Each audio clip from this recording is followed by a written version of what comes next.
Fala pessoal, tudo bem com vocês? Tudo certo? Bom, seguindo a nossa série, né, nosso terceiro episódio aqui, né, apresentando as chapas que concorrem ao Conselho Deliberativo do Internacional. Para mim, uma das chapas que mais, se não a que mais cresceu, né, uma das que mais cresceu, né, nos últimos anos no Conselho Deliberativo, né, tanto que lançou um candidato à presidência do Conselho de Gestão, né, que é o Povo do Clube, a chapa número 4. E estou aqui hoje com o Luiz Portinho e com a Lueci Silveira para conhecer um pouquinho mais do projeto, né, das propostas que ele tem para uma vaga no Conselho Deliberativo. Luiz, vamos começar pelas damas, né? Lueci Silveira, bom dia, boa tarde, boa noite, prazer te ter aqui. Boa tarde, Lucas. Inicialmente, obrigada pelo espaço, né, concedido ao povo do clube para a gente apresentar nossas propostas. Isso é importante, ainda mais nesse ano bem atípico, né, que a gente não está podendo fazer campanha no pátio, né, que particularmente a gente era muito bom, mas a gente não está realmente podendo aproveitar, né. Mas nas redes sociais a gente está a milhão, então temos que agradecer todos os espaços. Então, mais uma eleição, né, uma eleição, uma renovação para o Conselho Deliberativo. Esse ano, um diferencial que a gente inscreveu pela primeira vez uma chapa ao Conselho de Gestão. Foi bem importante, foi bem histórico assim, para o movimento, um avanço e um crescimento. E estamos, né, novamente agora ao Conselho Deliberativo com propostas, sempre defendendo as nossas bandeiras, né, de 2 em 2 anos, né, agora, claro, vai passar de 3 a 3 anos, né, as eleições, mas sempre defendendo uma postura fiscalizadora, né, uma cobrança também de respeito ao estatuto, de independência da mesa, do Conselho Fiscal, né, e sempre reforçando algumas bandeiras, novamente cobrando por essas bandeiras, né, como modalidade Academia do Povo, tudo mais que a gente vai falar durante a live. Então, é mais um ano, né, novamente aí uma galera super guerreira que está aí na nossa nominata, diversa também, com bastante mulheres, né, inclusive depois eu vou falar também novamente também da diversidade, da questão da representatividade, mas é realmente uma nominata diversa, né, do povo do clube, de pessoal de arquibancada, né, em toda a sua diversidade. Luiz, eu tô com inveja da tua churrasqueira, né? Já te falei até fora do ar, né? Mas prazer te ter aqui também. Seja bem-vindo. Tá aí, beleza, tá à disposição aí, ó. Vamos combinar. Claro, satisfação estar aqui contigo hoje para poder debater aí um pouco dessas eleições aí, né? E estão num clima meio ruim aí, né, na majoritária, mas vamos lá. No Conselho Deliberativo, acho que a gente tem uma oportunidade aí de fazer uma eleição mais propositiva, né? E importante esse espaço aí que está abrindo, né, para todas as chapas poderem se manifestar. Muito importante que a torcida, o povo do clube tem, e isso é uma das bandeiras do povo do clube, né? Que é a participação da torcida, né? Que a torcida se informe, que a torcida esteja, antes de votar, analise bem as propostas, né? Isso é muito importante. A torcida não pode só ficar ouvindo os discursos aí, porque o papel aceita tudo, né, o Colar? Então É é verdade. muito importante que a torcida analise bem as propostas e analise também o histórico, né, das candidaturas, dos movimentos. O povo do clube, um dos nossos diferenciais é exatamente esse, né? A gente já tem aí um histórico dentro do Conselho Deliberativo, né? A gente está indo para a quinta eleição, nas últimas 3 a gente conseguiu eleger conselheiros, e a nossa atuação dentro do conselho ajudou a mudar muito alguns estigmas que tinham por trás do povo do clube, né? O povo do clube sempre sofreu um preconceito muito grande lá dentro do conselho, até de parte da imprensa. Nos últimos anos a gente já viu uma mudança grande na imprensa em relação ao povo do clube, muito fruto desse trabalho que a gente fez lá dentro do conselho, né? Algumas questões que a gente conseguiu aprovar, algumas resistências nossas dentro do conselho, né? Então é importante a gente estar aqui, poder conversar, né? Para não perder o link do que a Luiz falou aqui, começou a falar, né? Dessa questão da representatividade que a gente tem na nossa chapa, né? Eu já ouvi aí alguns movimentos falando que a nossa chapa é composta por engenheiros, advogados, e seria melhor que o Conselho Deliberativo tivesse profissionais qualificados, que tivesse gente especialista em tal área, não sei, nesse sentido, né? Claro que isso é importante. A gente não pode negar que o perfil técnico do conselheiro ele é importante. Eu sou advogado, sou procurador federal, então é importante a gente ter essa qualificação técnica, mas o conselho hoje, majoritariamente, ele é composto por pessoas que têm esse padrão técnico aí. E aí, tá bom? Será? Não é melhor? O povo do clube, ele tem uma chapa composta com uma grande diversidade. Então, a gente tem advogados como eu, a gente tem bibliotecárias como a Lueci, a gente tem professores, a gente já teve conselheiros que eram carteiros, açougueiros, várias profissões. O importante, na nossa visão, é que esteja dentro do Conselho Deliberativo a torcida. Quem vai defender a torcida, quem vai ser contra a elitização do Internacional. Essa é a bandeira número 1 do povo do clube. Lutar contra a elitização do Internacional, que nos últimos anos, desde o começo dessa década, a elitização veio muito forte. O novo Beira-Rio ele já veio totalmente elitizado. O povo do clube está lutando muito contra essa elitização e a gente conseguiu alguns avanços, né, Lueci? A gente já conseguiu aí um setor sem cadeiras, a gente tem lutado por mais espaços livres para o sócio, enfim. Até estava vendo as propostas de vocês aqui, né? Claro que eu tô com a minha colinha aqui para não perder, né? Quando olhar para baixo, eu tô lendo as propostas de vocês. Queria separar por temas aqui hoje a nossa conversa. Eu vi que tem, claro, propostas de milhagem, que eu queria entender melhor como é que funciona o programa de milhagem, né, para o sócio. É evidente as propostas depois para a torcida, mas eu vou partir do princípio, né, da fiscalização, que foi o que vocês citaram no começo, né? Tem alguns pontos importantes aqui, né? Independência da gestão, né, fiscalização séria e responsável, defesa da profissionalização administrativa do clube, central de fiscalização, né, então vocês batem muito nessa questão e de fato, né, eu particularmente vendo de fora, assim, né, de fora, um pouquinho dentro, né, sabendo as coisas do que acontece, acho que vocês são um movimento de maior oposição aí que surgiu nos últimos anos. Queria que vocês explicassem um pouquinho essas ideias de fiscalização e propostas que vocês têm. Eu vou dar o início aqui, então. Então, a gente sempre bate na questão da transparência, né? Importante em todos os mandatos, né, do povo do clube. Eu acho que não teve mais conselheiros, assim, o povo do clube praticamente toma conta, assim, do microfone, né? Sempre cobrando isso, cobrando notas. Até eu vou citar o nosso conselheiro e nosso candidato, Cristiano Pila. Acho que não teve um conselheiro que mais, assim, esteve lá presente no microfone, cobrando notas, cobrando explicações, assim, que tinham em orçamentos. Então, ele teve uma participação, chegavam até, inclusive, durante as sessões do conselho, até começava aquele zum, algumas vaias, que é um desrespeito que acontece no conselho deliberativo, né, por cobranças, enfim.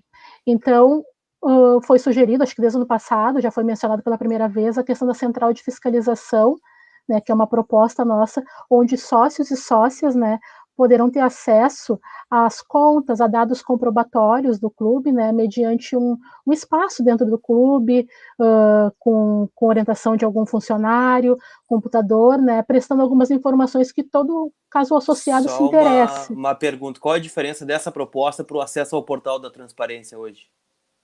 Eu acho que o portal de transparência, ele não é totalmente transparente e também não é atualizado, né? Alguns dados demoram até 6 meses ou 3 meses para serem atualizados, né? A gente entende que eles precisam todo um tempo para se organizar, mas ele não é totalmente organizado. E eu acho que isso faz parte, é uma forma também de ligar mais o sócio, né, às informações do clube, né, trazer o sócio para ter um conhecimento maior do clube associado, né, não apenas ali, né, disponível no site. Então, o Central de Fiscalização vai ser um espaço aberto, que ele vai poder presencialmente estar ali, né, conferindo os itens físicos ali, né, os documentos físicos, que sempre pode haver algum interessado. Então, isso é importante, é uma forma de ligar, né, associados, né, o nosso quadro social a esses dados e informações do clube como um todo. Outro ponto, não sei se você quer completar, Luiz. Eu queria falar um pouquinho. Tu falou do Portal da Transparência. O Portal da Transparência, na realidade, ele é bem incompleto, assim, né? O que tem no Portal da Transparência? Tem algumas informações que, por lei, o clube é obrigado a colocar ali, pela lei Profut, outras legislações, né? E tem informações que a gestão quer que vá para a torcida. Então, ele não é um instrumento em que a torcida possa se informar completamente, o associado especialmente, né? E sobre a central de fiscalização, é importante dizer que a gente já deu o primeiro passo para ela, que foi aprovar na última reforma estatutária. A gente incluiu lá o artigo 29, parágrafo único. Ele dá agora o direito a qualquer conselheiro individualmente pode solicitar à gestão notas fiscais e documentos que sejam necessários à aprovação ou não das contas. Isso não existia antes dessa última reforma, foi uma proposta do Povo do Clube que a gente conseguiu aprovar. E agora a gente quer dar o segundo passo da central de fiscalização, que é acrescentar essa novidade legislativa, né, do Estatuto, a questão física, existir lá dentro da administração do Inter um espaço, que seria uma sala, como a Lueci falou, com um computador e um funcionário previamente capacitado para isso, para poder dar ao associado, não é só aos conselheiros, a gente quer que o associado tenha o direito de ir lá e, por exemplo, eu quero ver as contas de luz do Beira-Rio, do CT de Alvorada, e aí o funcionário vai lá e vai abrir a pasta e vai mostrar lá, vai ter todos os dados, vai ter os documentos ali clipados, né, as notas de gastos. Então, realmente, isso vai dar condições de uma fiscalização efetiva nas contas. Porque isso sempre foi uma dificuldade muito grande que o povo do clube teve dentro do Conselho Deliberativo, que foi ter acesso a essas informações, né? Isso começou lá em 2015, na gestão do Pífero, que o povo do clube tentou ter acesso a várias informações, várias notas fiscais, várias despesas, e fomos ignorados sempre. E agora, na gestão do Marcelo Medeiros, a gente continua sendo. É uma batalha nossa. A gente... Colar, para te ter uma ideia, a gente está numa luta, que ela está ainda viva, para ter acesso ao plano de cargos e salários do Internacional. Os conselheiros não conseguem ter acesso ao plano de cargos e salários do clube. Então, para te ver como é fechada essa questão e como não se abre informações fundamentais sobre a vida financeira do clube, né? Então, a gente quer realmente transformar essa realidade, trabalhar para avançar, né, nessa questão de acesso às informações. E ainda sobre a transparência, só para não perder esse ponto, a gente tem algumas propostas que é, por exemplo, do voto ser sempre aberto e nominal, né? Eu ia entrar nessa questão agora, né? Do voto nominal e depois do fim da cláusula de barreira, né? Para o Conselho Deliberativo e ainda eleição direta para o Conselho de Gestão, né? Que são três coisas que para mim estão ligadas. Né? Eu vou gastar um minutinho aqui rápido para falar sobre isso, depois passo para a Lueci. Voto nominal, tá? O povo do clube há muito tempo propõe voto nominal. Já ouvi aí algumas candidaturas falando que é bandeira deles, voto nominal, que eles vão trabalhar por isso. Eu sugiro que o torcedor que está nos assistindo vá no meu Twitter depois e veja um vídeo que eu postei lá, que é de uma votação da cláusula de barreira, inclusive, que ali fica bem claro quem quer o fim da cláusula de barreira e quem quer voto nominal e quem não quer. Aquela votação ela é bem simbólica, porque ali é cláusula de barreira, mas aquela votação, 85% das pautas que passaram pelo Conselho é exatamente aquilo que tem no vídeo ali. O Conselho inteiro levantando contra a proposta e o povo do clube que está sentado ali em primeiro plano fica sentado para que seja aprovada. Aquilo ali aconteceu na cláusula de barreira, aconteceu na votação dos aumentos de mensalidade. No aumento da mensalidade, a gente propôs votação nominal, para que é um direito do sócio saber quem é que está votando o aumento da mensalidade, né? Pois a gente propôs em questão de ordem a votação nominal e todo mundo foi contra a votação nominal. Inclusive esses movimentos que hoje estão dizendo que querem votação nominal, que querem que o associado conheça o voto dos conselheiros. Então o associado tem que pesquisar quem são os movimentos que já estão dentro do conselho e que lá foram contra a votação nominal e que agora estão dizendo que são a favor. O povo do clube está dizendo que é a favor e lá dentro votou pela votação nominal. Cláusula de barreira. O único movimento que defendeu a cláusula zero na reforma e no plenário. Eleição direta. Já encaminhamos a proposta para a reforma que vai acontecer agora em 2021, para que a eleição seja direta no pátio. As candidaturas registram a sua candidatura e vai direto para o pátio, sem filtros de conselho. Para quem não entendeu, né, seria mais ou menos como os 4 candidatos, né, que foram para o Conselho Deliberativo, o Guinter Spode, o Alessandro, o José Aquino e o Cristiano Pila, não passarem pela eleição do Conselho e o voto seria do sócio direto, né, na urna, e aí decide entre os 4 quem é o presidente do Internacional e do Conselho de Gestão também, né? Exatamente. E isso a gente já defendeu na última reforma também. Na última reforma não tinha nenhuma proposta de eleição direta, mas tinha uma proposta que encaminhava as 3 candidaturas, já era um avanço, né? Isso ficou lá na comissão de legislação, né, da qual eu faço parte, eu integrava a comissão de legislação, que foi a que trabalhou, né, a reforma estatutária ali em 2019. Essa questão de ampliar o pátio já ficou lá na comissão, para ver como o pessoal realmente não quer. Não quer. Quem está dizendo agora que quer eleição direta, só se mudou radicalmente o seu pensamento. Porque dentro dessa comissão nós éramos 7 e 2 apenas, eu e um outro conselheiro, pretendíamos levar ao plenário a ampliação do pátio. Então, é como eu digo, o associado tem que se informar muito bem, né? E tem uma questão que acho que eu não vi todas as propostas ainda, tá? Mas eu vi o pessoal da Chapa 8, né, da Rede Gigante, falar sobre a questão dos consulados e tal. Nas defesas de eleições consulares eu fiquei curioso. Como funcionaria essa eleição consular, por exemplo? Eu vou dar o início aqui também.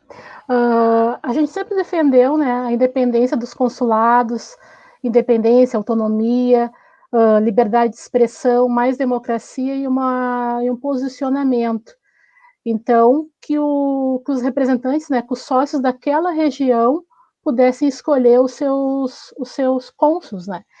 E tirando essa regra, esse atual sistema, né, que na verdade ele indica e também ao mesmo tempo ele remove sumariamente, né, que pode dar margem a perseguições, a ameaças, né? Tu pode ter um ótimo cônsul na cidade, né, muito ativo, trabalhando pelo clube, mas se ele demonstrar alguma simpatia por algum outro movimento ou grupo político que não esteja na gestão, ele pode sofrer alguma sanção. Então é isso que a gente quer mudar, né? A gente sempre defendeu, não só nessa última reforma estatutária, como numa anterior ainda, a penúltima, a independência. A gente sempre coloca como independência, né? E somos votos vencidos, assim. Mas é isso que a gente sempre procura, a independência, o respeito, a sua autonomia, né, e posicionamento, né, que eles possam se posicionar sem ficar com algum receio de receber alguma crítica ou realmente alguma sanção, né, ao seu consulado. Mas na prática, como? A eleição funcionaria como? As pessoas ligadas ao consulado, os sócios do Inter, cadastrados, os sócios daquela região, né, associados da região, escolheriam, né, o seu representante, teria algum candidato, alguma pessoa que se tem a iniciativa, né, tem interesse de ser cônsul, e daí os próprios sócios, né, fariam, né, essa escolha, né, seria uma regra, né, que passaria pela escolha dos associados daquela região, especificamente, sem partir, né, lá de dentro do clube, lá da vice-presidência de relacionamento social, a escolha daquele. Às vezes, muitas vezes, pode ser que sejam que mal os associados conheçam, sabe? Mal tem alguma identificação. Então, isso que a gente sempre almejou, né, para o clube, né, como proposta para os consulados.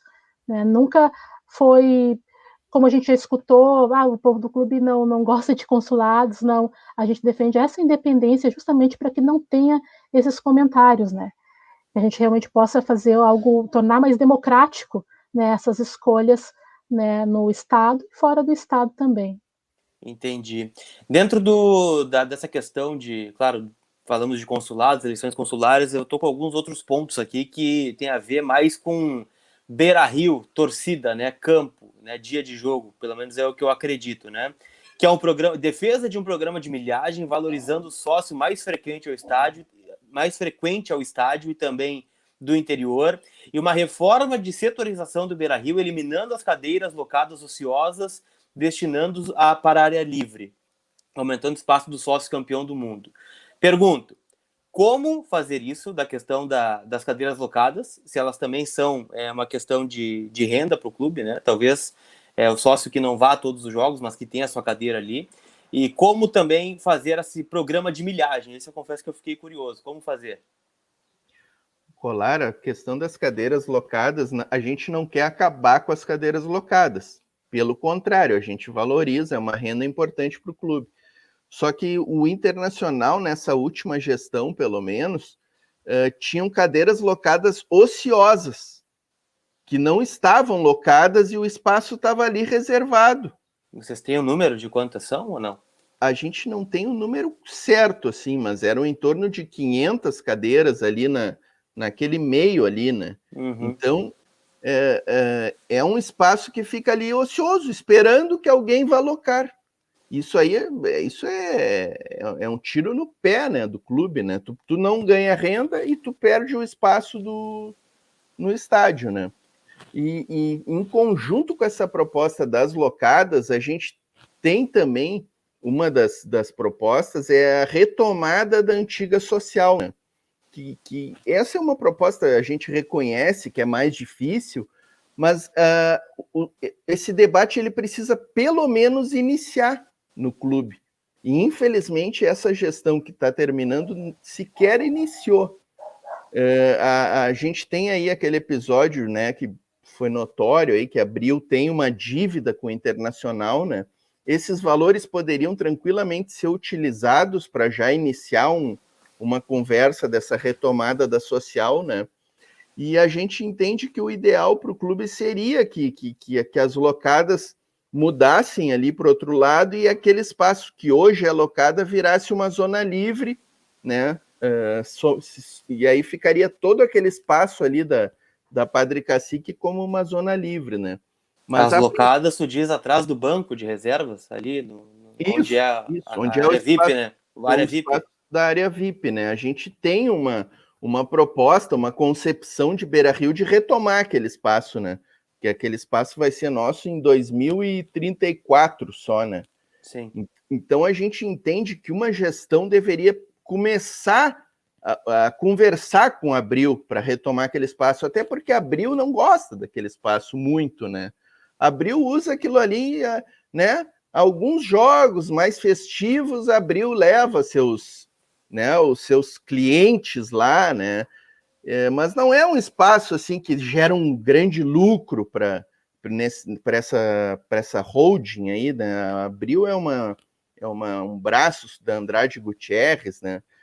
Não é um espaço que gere um rendimento grande para essa empresa. Então, eu tenho certeza que ela se sentiria muito confortável em negociar com o Internacional aquele espaço. E, na nossa visão, seria importante, né, para a torcida ter mais esse espaço, né?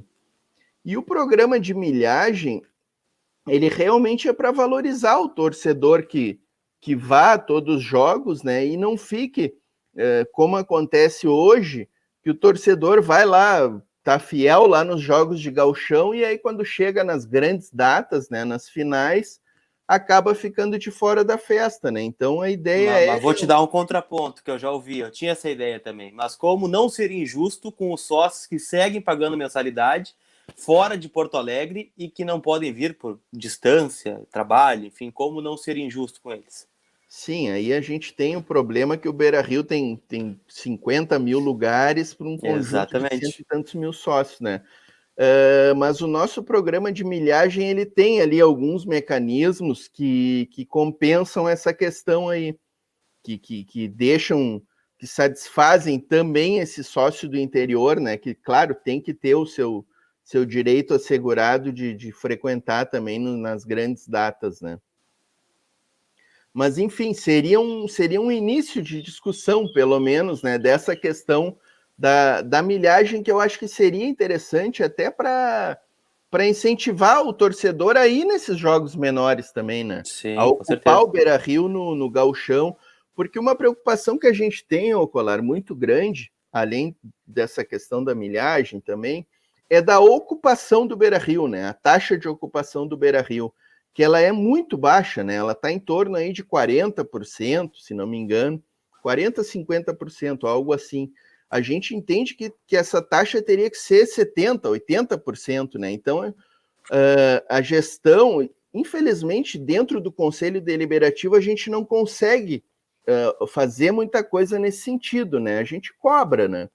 Mas teria que ter promoções maiores em jogos de gauchão, por exemplo, né, para te conseguir lotar o Beira-Rio nesses jogos. E tu vê que quando é feito isso, o Beira-Rio enche, o Beira-Rio lota. A gente teve lá a promoção no dia 8 de março, no Dia das Mulheres, né, que as mulheres entram, uma mulher que leva a outra entra de graça, e aí o estádio enche. Fica um estádio mais bonito, fica uma pressão maior sobre o adversário, né? Então eu acho que o clube tem que ter esses mecanismos aí. Perfeito. Só para... Estamos quase estourando o tempo aqui para ser justo com todas as chapas, mas eu quero abordar com vocês mais dois temas, que é a valorização do futebol feminino, né, que esteve na pasta, né, do povo do clube quando fez parte da gestão em 2017, né, com o conselheiro César, que já não está mais no movimento, mas enfim, foi algo que vocês valorizaram. E também o cobrar investimentos na base e na construção do CT de Guaíba. Como cobrar isso de um clube endividado?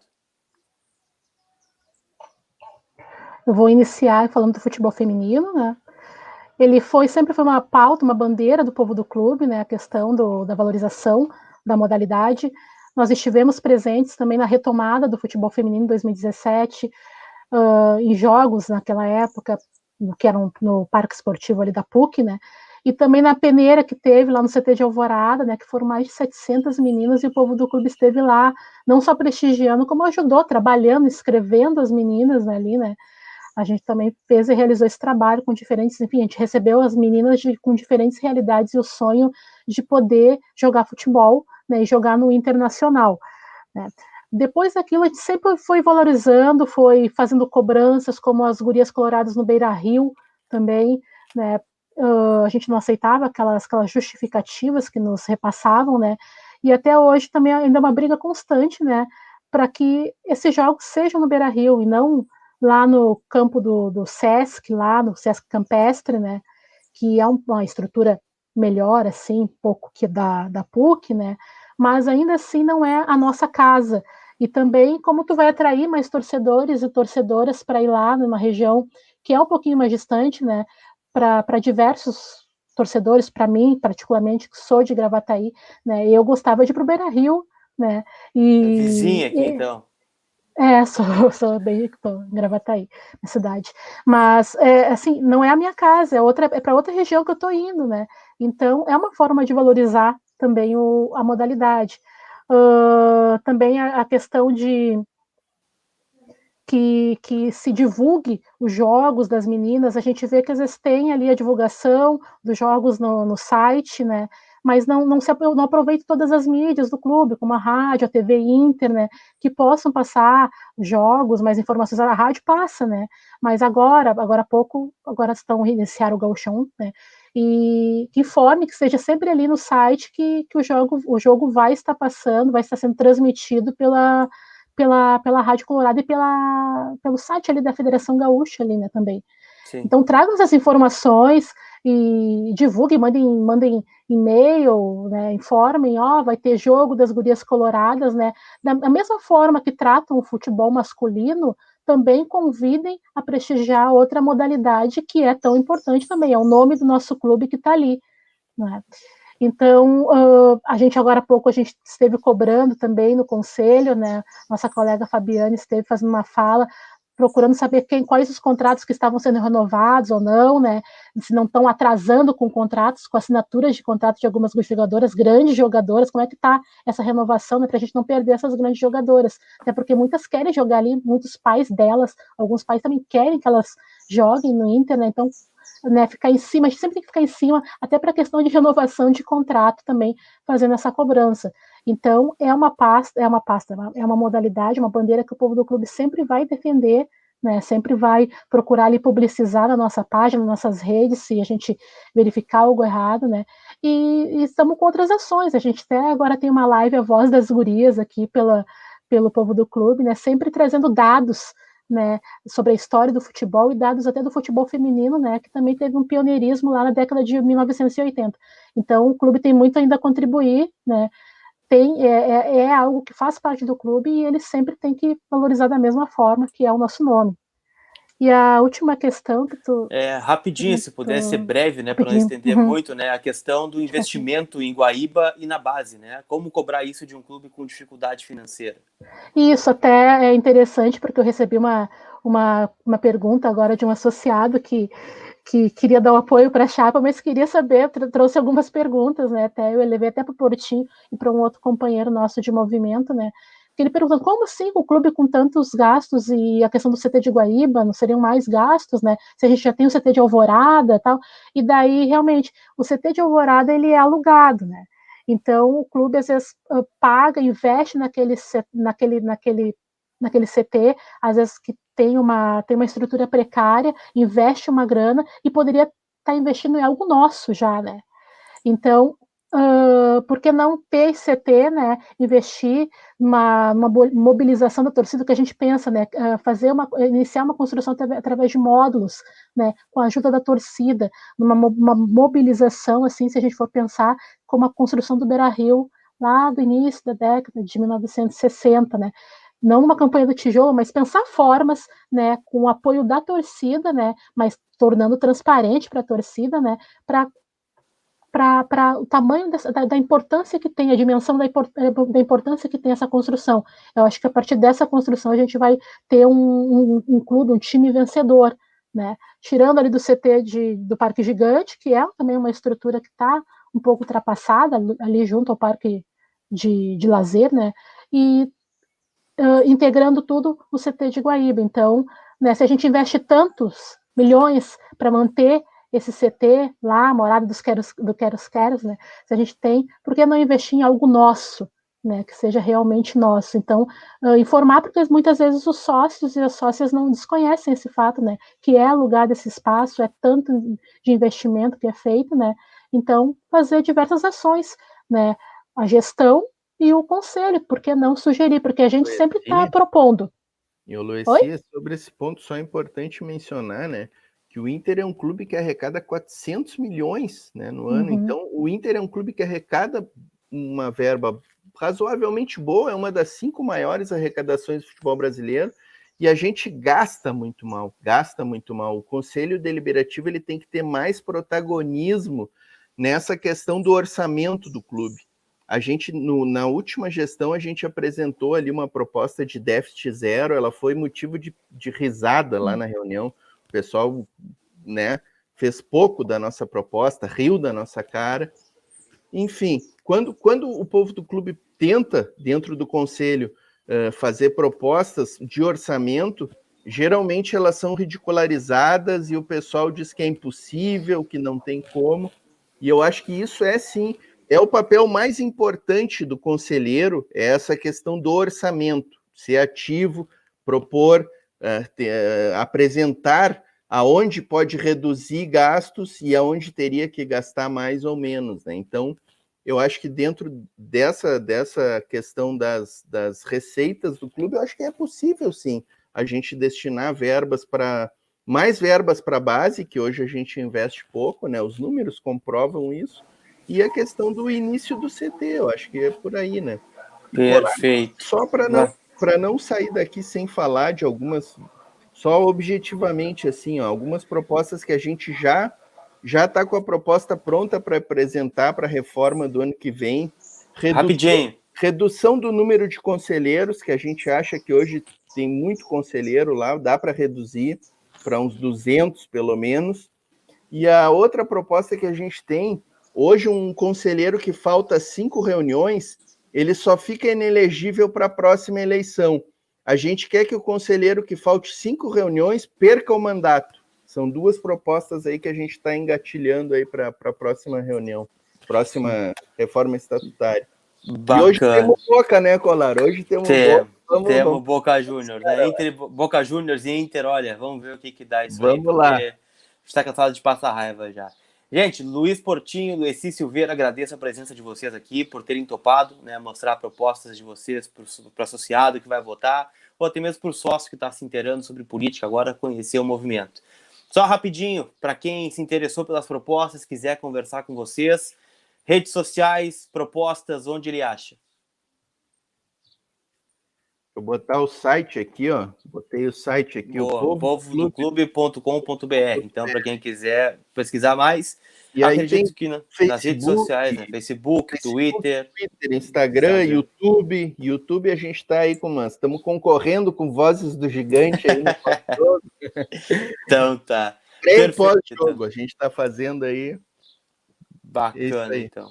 Valeu, pessoal. Então, mais uma chapa apresentada para você, chapa de número 4. Obrigada, do Colar. clube, né? Então, para você que está indeciso aí, mais uma chapa para vocês conhecerem as ideias. Valeu, não esquece do like, te inscreve no canal e compartilha aí. Valeu! Tchau! Valeu! Chapa.